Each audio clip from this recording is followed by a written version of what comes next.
Welcome to BBC Africa. My guest today is the presidential election flag bearer for the Sierra Leone People's Party. His name is Julius Maada Bio.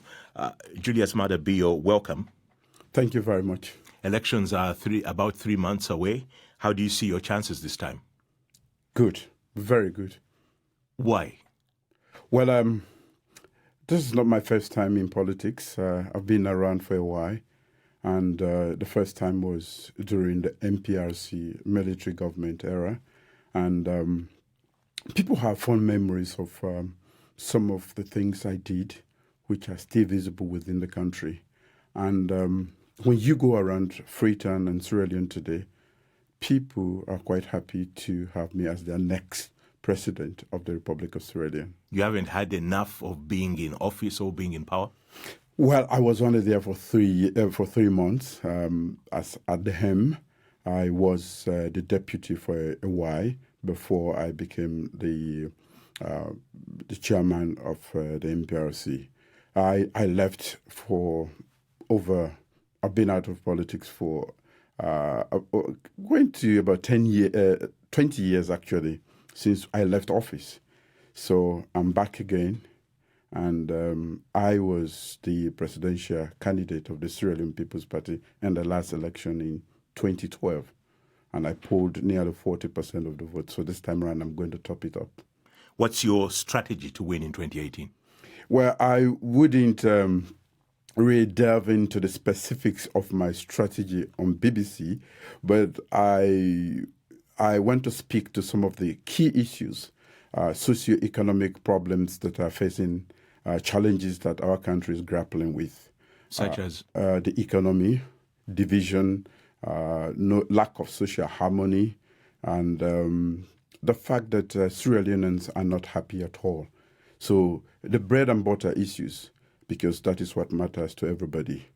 But how do you, if you're tackling bread and butter issues and you're working out a strategy, are you going to intimidate? Are you going to pay the voters? Oh, no. How are you going to get them to back? I have a message that resonates very well with Sierra Leoneans. One of the things I have been talking about, which I will just hint on now, is free education from pre-primary school to high school. That is the end of secondary school. We have a country in which 3 out of 5 adults cannot read and write. And yet we talk about development. Every government has been talking about developing Sierra Leone. I think it is absolutely patent nonsense to talk about development when you have that sort of socio-economic indicator that 3 out of 5 adults cannot read and write. So free education, primary and secondary? Primary and secondary. How are you going to pay for it? Good. I intend to pay for that by first stopping the leakages. We have serious problems about duty-free that has been given quite a lot by our government, tax exemptions to companies that really do not deserve it. And when you put that together, it's so huge.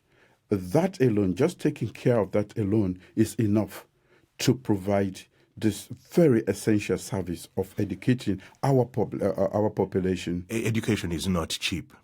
You can't just say that by blocking up these holes, you can actually pay for free primary and secondary education for all young Sierra Leoneans. It is so huge. We have worked the mathematics. It's so huge. The leakages in that area are so huge that they can actually take care. Because one, that is not just the area I'm going to emphasize on. I am going to lead a government that is going to take care of the economy. The economy in Sierra Leone is sick. The macroeconomic environment is not good at all. So one of the ways I am going to take care of the economy is to make sure that we diversify. What we have done in Sierra Leone is we have depended for so long on the extractive industry. When you ask the Sierra Leonean what resources do you have? They don't start by counting themselves, which is the human capital, the most important capital that we have. They talk about diamonds, gold, and everything in the world. But we have paid so much attention to that we as human beings, we have not developed the human capital. For me, that is a serious and unpardonable mistake. We must correct that now. And whatever the cost, we have to pay for that. Okay, blocking loopholes and diversification, but what's your ballpark figure in terms of what you're going to use to pay for this education? I cannot put that now, but I have worked the mechanics. Surely it's 3 months to election. No, you should know how much it costs to educate young people. Yes, that is correct. What we have done is, everybody is asking that question. We have checked for Sierra Leone, a student in high school pays 75,000, which is 75,000 leones. What's that in dollars? The pounds is about £7.50. Really? Yeah, yes. And people are dropping out of school for that. So when I spoke about that, so what we have done is what I don't have here as I sit here now, like I cannot just speak or I can't just give to you is the exact number. But what we have done is we have calculated that and the total enrollment, and we also know that besides paying for their school fees, people are dropping out of school because they don't have uniforms and schools. So we have calculated all of that. And that is what we intend to cover by taking care of the economy. Will the people of Sierra Leone know how much you're proposing before the election? Oh, yes. As a matter of fact, I did not have that coming in here, but I can have that out of the studio. I've worked that. It's been. I didn't want to release that, but I don't have the exact figure now. But I've worked it out because that is the most important. How are you going to finance? It's very easy to say I'm going to give free education up to university, but the most important, how are you going to finance that in an economy that is shrinking? And but for me, education is so important that we have to find every means to make sure we Indeed, but you're practically beginning at zero, and then you're saying that you're going to implement this. Won't it take a bit of time, but before you diversify and before you can block up all these loopholes? Oh, the diversification definitely is a long-term process. That was why when you asked me, I said to you, we have serious leakages in our system. We have a system that has been overspending in terms of on projects that are not really important to the lives of Sierra Leoneans. What we want to do is to take care of and manage our expenditure and also mobilize local or domestic revenue mobilization. We have to increase that. Those alone are enough to take care of our education system, which we have to fix.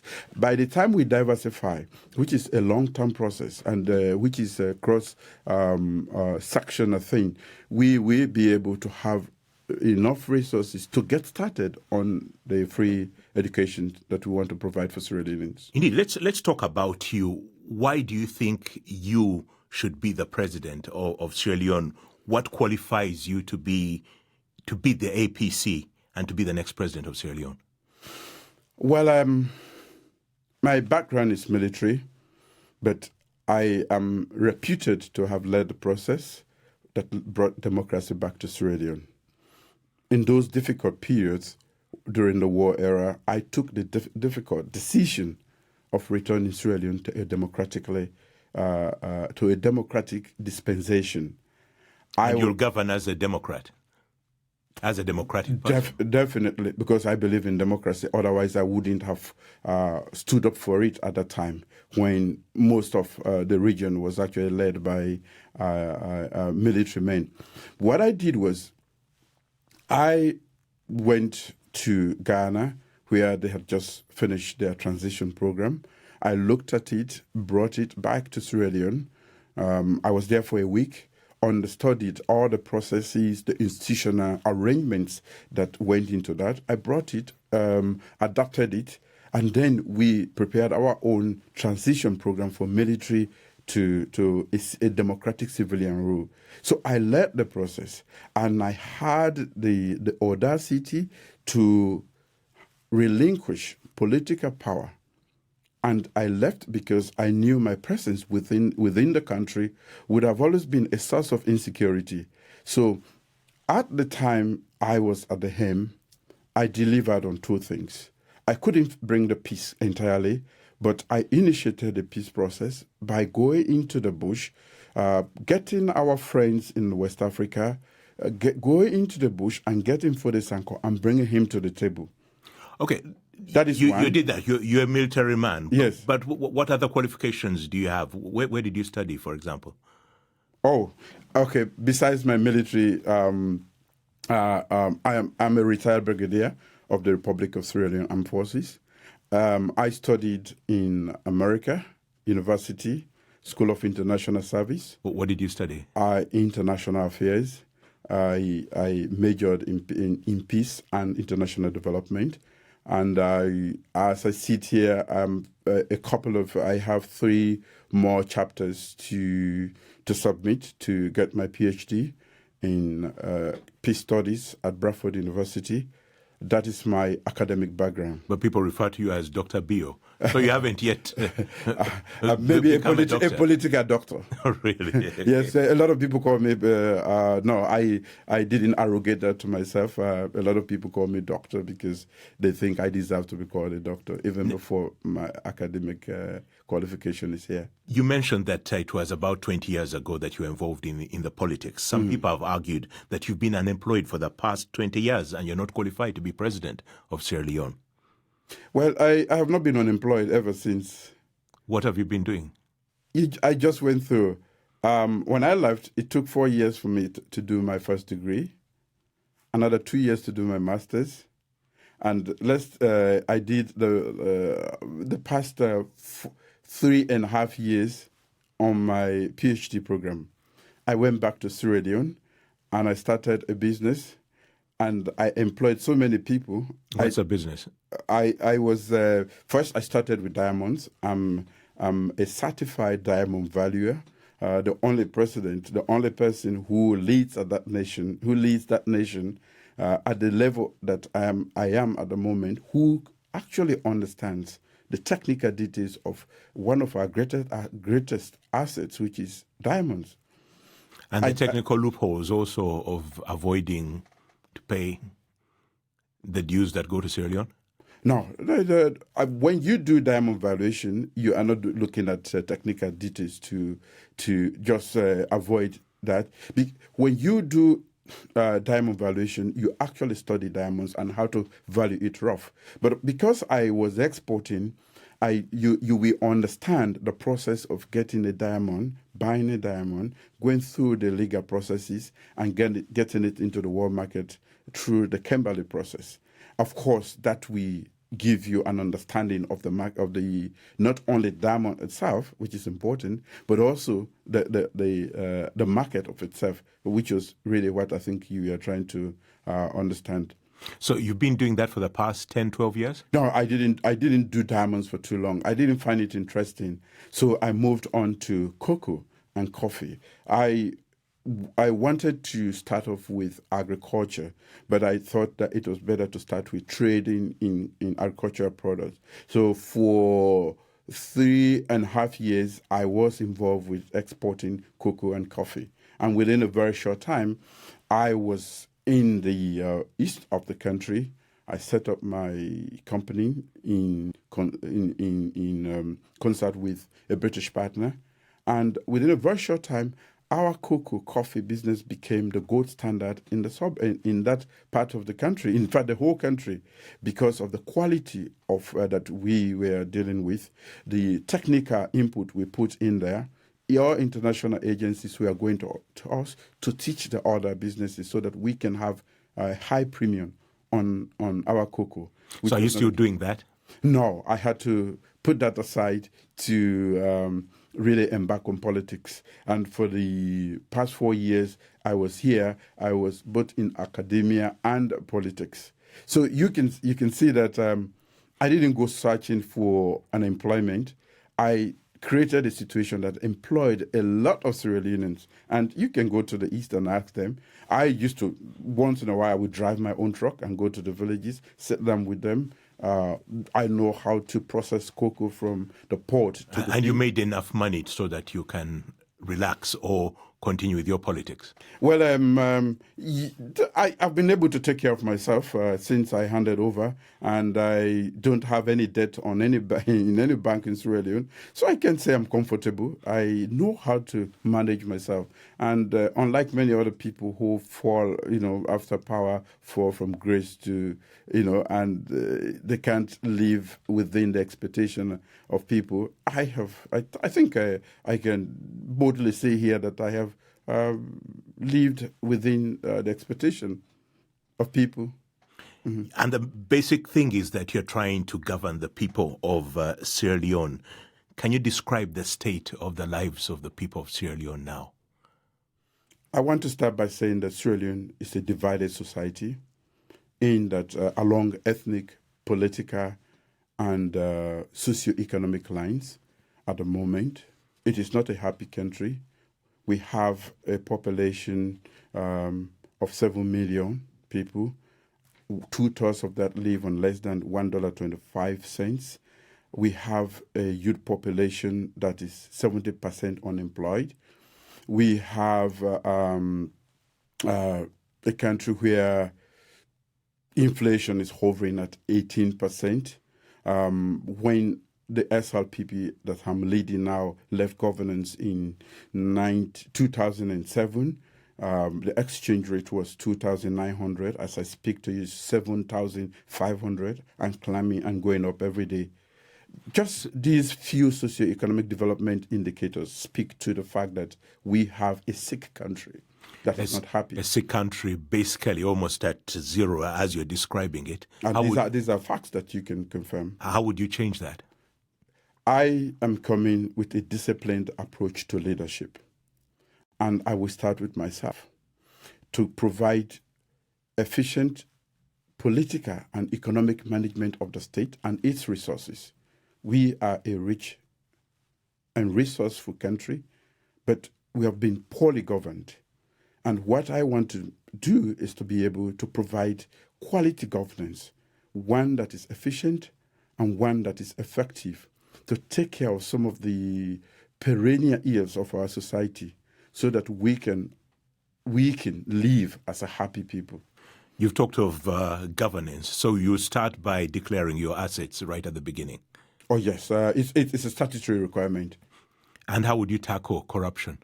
Corruption, since the time of the Sierra Leone People's Party, a whole commission has been put in place, the ACC.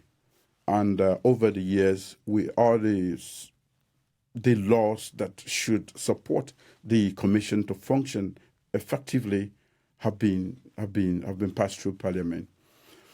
So then what's the problem? Why is Sierra Leone so corrupt? I was very happy when President Nkrumah took over and said there will be no sacred cows. What we have is a lot of sacred cows. Some people can go away with corruption while others cannot. So we have unchecked corruption, and it's systemic in the sense that if you look at our audit report, most of the complaints or most of the challenges that you are highlighted there by the audit report, we are never implemented by the government. So the government itself is at fault because one of their institutions is telling them this is what went wrong in these agencies of yours. So much has been done, and then they will just sweep it under the carpet.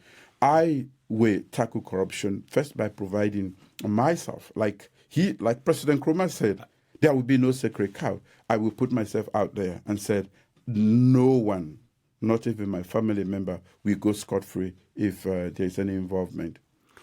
There's the issue of unemployment. It's a major problem right across the country. Do you agree? Correct. So what's your solution? I started talking about the economy. We cannot deal with unemployment without growing our economy. We have to make it expand. We have to provide a policy environment, quite apart from the macroeconomic policy environment. We have to look at other policies that we make sure that we are the best destination for foreign direct investment. That way, we have companies coming in, we encourage local entrepreneurship, and once the economy expands, that is a way to provide, to take our youth off the street. But there are lots of policies that are there, but they're not being implemented. That is where the problem is. What I am going to do is to have a whole delivery agency, a small unit that is there to make sure that every policy that is well intentioned, properly formulated, is taken from it's not left at the rhetoric level. It is taken down to that level where it is implemented so that it can have effect on the lives. It can deal with the social problems that we have in our country. And just before I forget, you just don't expand the economy and expect that it's going to take care. In my human capital development policy, we are going to make sure that we have a whole generation of people during the year who could not go to school. And I call them the lost generation. We have to provide technical and vocational training for these people so that we give them the skills and employable skills so that they will be attractive to people who want to employ. But you talk of these skills, but there's always a problem. I was just wondering, first of all, what's your target? How many people are you going to get out of unemployment, for example, in your first year? We are looking first at 500,000 people. We 500,000. Yes, 500,000 people. Under the Human Capital Development Program policy, what we want to do is to make sure that there is a technical and vocational training in every district in Sierra Leone. We have some of them now. We have to increase on that. Some people have argued against this vocational training. You create carpenters, you create mechanics, you create people who sew clothes or something like that. How many can the economy take? That is it. We have an economy that's growing. We have a nation that is growing very fast. The public sector alone is not enough. We are talking about vocational training, and we just don't produce tailors and carpenters. We are talking about inviting or providing an environment that is very inviting to foreign investment. When these people come, they need people, but they're not just going to employ every youth.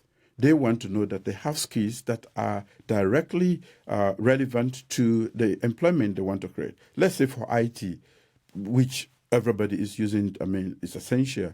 These companies are going to ask for IT experts or people who can operate, who have the knowledge and skills.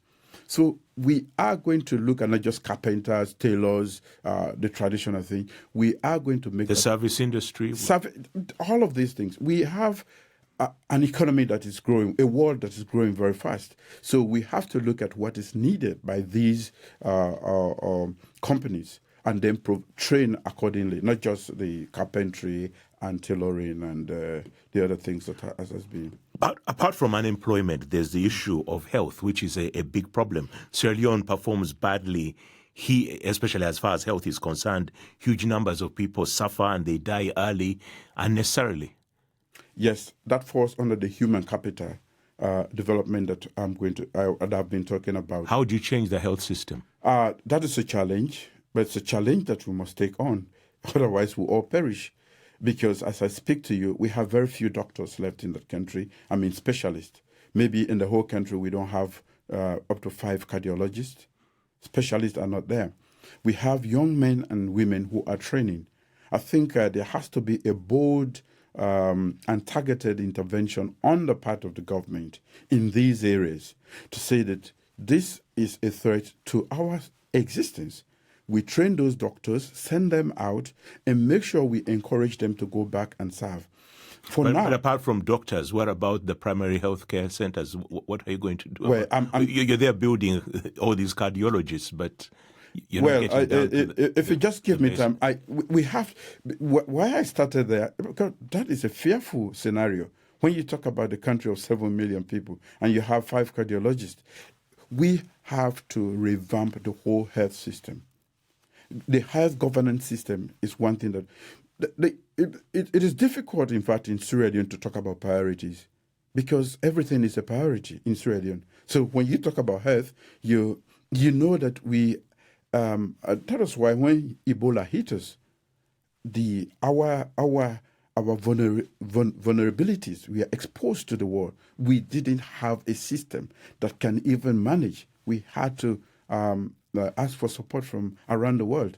So again, like the primary health system that you're talking about, even thinking about hygiene and other things, education is important. Our people have to know what is good for them and for them to take care of themselves at certain levels. And then the government will come in with those facilities like boreholes to provide safe drinking water for them, latrines for sanitary conditions.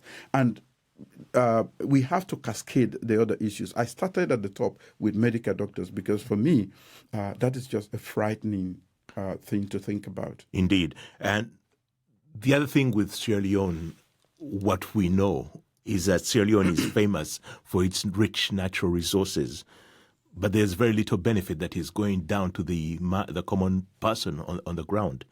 How would you change the system? How would you get people to benefit from that wealth that Sierra Leone has in the ground? Well, we have to look at some of the laws, the policies, as far as the extractive industry is concerned. And that is where, like I said before, besides going to other areas to provide revenue for us, we have to make sure that this sector, the extractive sector, which is really what we are known for around the world, we make sure that the governance of this sector is improved. We have to sit down with our partners, those who are interested in that industry, those who are operating in that industry, and do a sober reflection that we are known for these things, but we have not benefited. In as much as we want you to benefit because you put your monies into it, we also want to make sure that the country gets its own share. And then look. But how? Sober reflection, what does it do? It won't put the money in the hands of the common Now, man. it's going to boil down to policies. We look at the agreements, and we will see the agreements that are fair. And I was talking about duty waivers and tax exemptions. Some of these companies under the present government have been given duty waivers when they are making millions of dollars. I don't think they deserve that. If you are making millions, and we know you are, you pay your due, what is due to the state, so that the state also and the people can have what it takes to run and to do so effectively, efficiently. So we'll see a presidency, a Bio presidency, just saying that these waivers are now stopped. No, all of those, we had some of them we involve actually going back to Parliament. We're not just going to say, we are going to look at everything forensically and look at what is not good for us. I talk about dialogue and engaging these partners because we need them, but we also need our own share of what is coming out for our own people. We need that and to apply it to the needs of our people. So it's going to be an ongoing conversation, and we want to do so with our partners, knowing that they will listen to us because it is not in their interest, and of course not in our interest, to have a system that doesn't care for its people. Let's talk about women. They're more than half the population, but most of them are severely disadvantaged and very underprivileged. What would you do to transform their lives? I have placed women, children, and the aged under a sector. I would say these are the vulnerable people, sections of our society. And under the human capital development, I have made provision for women and in fact, that is why the children, I'm saying that we should care for them. Provision for women. Say again? Provision for women? Correct. Yes, what provision? We talk about inequality as far as women are concerned. The last time, let me just start by saying that the last time I contested for the leadership of Sierra Leone, 2012, my vice president or my running mate was a woman. That is a clear demonstration of my commitment to women. So will you have a woman this time? A woman running mate this time? I am not sure. I'm still searching. Really, it's 3 months to the election. Yes, where I've just been elected just a little over a month ago. I told you we had our own share of problems within our party, which we have resolved, and so I've not been. I could not have. Or you have another candidate in mind that is going to be your running mate. I'm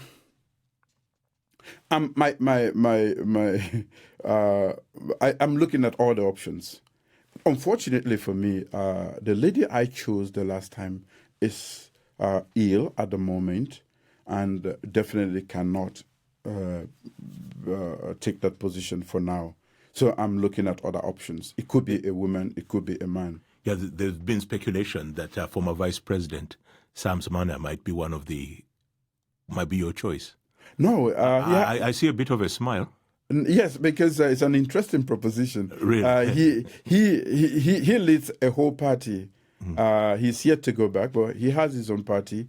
I know him. We talk. So you've been in touch with him? I've always been in touch with him. Should we watch this space? Well, he intends to lead a party, and I'm leading one, the oldest party in Sierra Leone, for that matter, the largest party, I would say, and he's the head of another party. So we have to talk. I am encouraging dialogue across political lines, definitely. So I talk to the others, and I see no reason why he and I should not be talking. We digressed a bit, but let's go back to our women. Mm-hmm. What is your response to the call for political parties to implement a voluntary 30% quota for women candidates for parliament and local councils? At the party level, we have, in fact, a policy that talks about that. And it's been hard to put that on the ground. But in fact, just before I left, we had given that instruction at all levels to make sure that we are able to put the 30% that is in our own policy. We have a gender policy in our party. But again, let me go back to the education stuff. We are saying that any girl who proceeds to university and is doing the sciences or is doing the sciences will be supported. We will be supported by the government. That is because we really want to make sure that they are also able to the imbalance that was created. We are in a lot of women are not given equal opportunity to climb the social mobility ladder, that they are given that opportunity. So that is one, and it is our policy within the party that 30% of women are given positions. We provide that space for them. It's been extremely difficult. Sometimes we don't have them coming up. Even when we encourage them, they are shy because of cultural and other barriers. But we are pushing very hard to make sure that we reach our 30% quota, which we've created for them. Okay, it's half the population of Sierra Leone, or Correct. more than half. Or more than half of the population. So make them a promise right now. That's what you will do when you're president, that I'm going to do this for the women. I've been always committed to women who constitute more than 50% of our population. And my commitment has been demonstrated beyond doubt. Make them a promise. If I had succeeded, I was going to have a vice president. My vice president was going to be a woman. And I promise now that the policy to make sure that we have a 30% women representation within our party is going to take hold. And we will translate that at the national level when I lead this country as the next president. Now, in Africa, it's often been said that it's difficult to beat an incumbent party. And supporters of the governing APC party, they often boast that they have 99 tactics to get what they want. What do you have up your sleeve to circumvent this? The people. I think the people have made up their minds. I gave you the stark reality, which is the gloomy socio-economic development indicators, and that one is being felt by everybody, including the APC. You only have to be a Sierra Leonean to know that it is time for change, and the APC can no longer hold. But you're going to the polls as a divided party. No, we are not. That is a wrong impression. There are schisms within your party which have weakened it. No, it didn't weaken it. It has strengthened us. We've learned from that, and we don't talk about schisms anymore in the SLPP. We are over and done with that. Now we are going forward as a united party. I have spoken to the policies that matter to the people, and they know when I speak from my heart. I am a politician, but I've been there before, and when I say I'm going to do it, they know I will do it. Is that enough to dislodge an incumbent party? That is enough to know the people know I have the benefit of hindsight as far as the leadership of the country is concerned. I'm the only one who's been there before, who has the track record of promising and delivering. So although other candidates are going to make promises, they know that the promises I have made, I will deliver on. Today there's the auction of that very powerful big diamond that was discovered. I think the auction is in America. What price would you put on it? As somebody who has past experience. Unfortunately, every diamond is different, and they have peculiar characteristics. I didn't have the opportunity to look at it under the magnifying glass, to look at the color, to look at the impurities, to look at the shape, and the different factors that we put into the calculus when we give a price to a particular diamond. I've seen it only on in social media, so I don't want to make a wide guess at all. This pastor who found it all with his group handed it over to the government. How would you want these proceeds to be shared? Well, in my opinion, the government has always, there is a policy. 3% goes to the government. You pay when you want to export. And the pastor or the group, they own their diamond. They have a license to, I'm sure they have a license to mine. They have and whosoever they are going through has a license to export. So when the diamond is valued, 3% should go to the state. I have not checked again if there have been any new taxes on that, but everything that is due to the state should go to the state. Besides that, they have no obligation to anybody to pay any other amount. They took the risk, and they've been lucky, and they've been paid off. They should have the benefit of whatever comes from the diamond.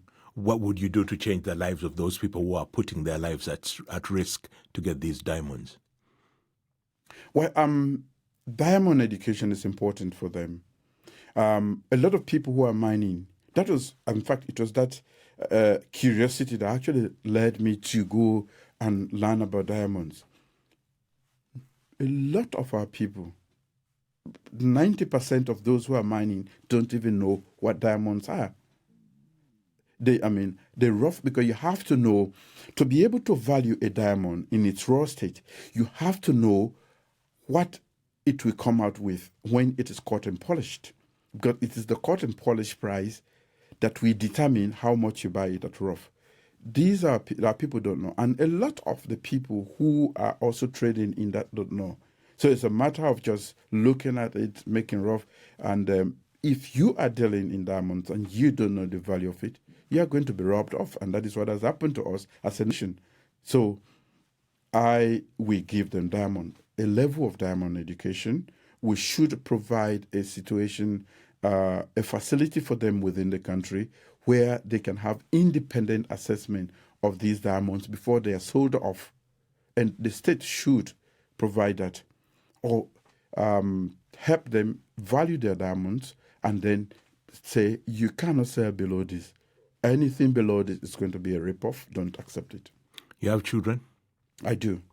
Final, if I can say a few words, what will you wish for children of the other children of Sierra Leone? What is your hope and wish for them? For the children of Sierra Leone, today you are children, but you are our future. The best thing I want to leave for my own child is quality education. I want my children to have the best education in the world so that they can take care of themselves and their communities and Sierra Leone. And that is what I am going to provide for Sierra Leone. The best thing I want for my own child, which is quality education, is what I want to provide for Sierra Leone for free, because it is the best.